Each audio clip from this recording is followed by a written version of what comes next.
السلام عليكم ورحمة الله تعالى وبركاته متتبعي قناة منوعة كنوز. اليوم إن شاء الله غادي نقدم لكم حلوة الشوفان اللي كتباع في المحلات بأثمنة خيالية، لأنها مغذية وكلها فوائد للكبار والصغار وحتى للرياضيين. بالنسبة للمقادير غادي نحتاجو الشوفان، عندنا نصف كيلو ديال الشوفان. عندنا المكسرات اختياري، ديروا المكسرات اللي بغيتو او فواكه جافه. عندنا الفول السوداني او كاوكاو، عندنا الشريحه او التين، عندنا التمر، عندنا اللوز او الجوز، وعندنا العسل الحر، و غادي نستعملوا الزبده وكذلك الفاني. على بركه الله غادي نبداو الطريقه، تبعوا معنا خطوه بخطوه باش تنجح معكم هذه الحلوه ان شاء الله. على بركه الله. اول مرحله غادي ناخذوا الشوفان والفلفل السوداني او كاوكاو واللوز، غادي نخلطوهم بالقليل من العسل، وغادي نوضعوهم في الفرن على درجة 170 درجة. من بعد ما يتحمروا مزيان غادي نخرجوهم يبردوا واحد شويه، وغادي نكملوا. تبعوا معنا حتى الاخر.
كيف ما كتشوفوا ها هو الشوفان والمكسرات تحمروا لينا جيدا.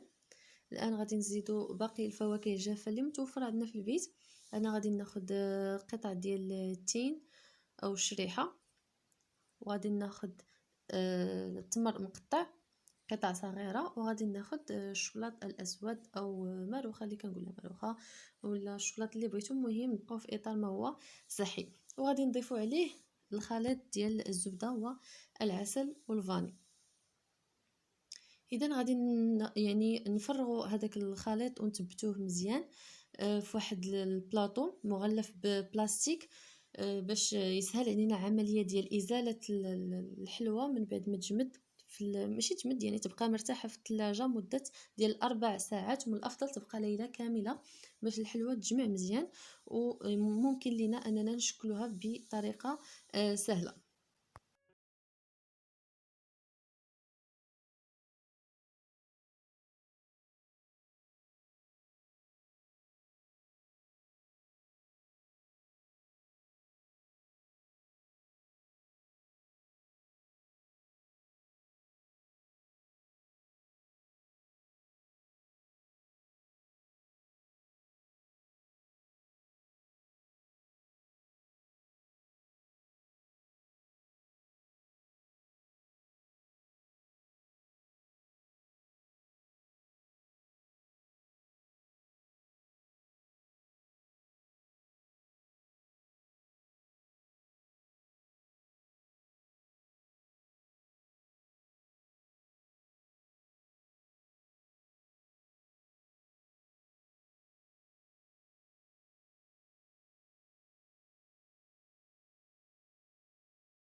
من بعد ما خليت الخليط انه يرتاح مزيان مده ديال 4 ساعات، كيف ما قلت لكم الافضل انكم تخليوها في الثلاجه لليله كامله.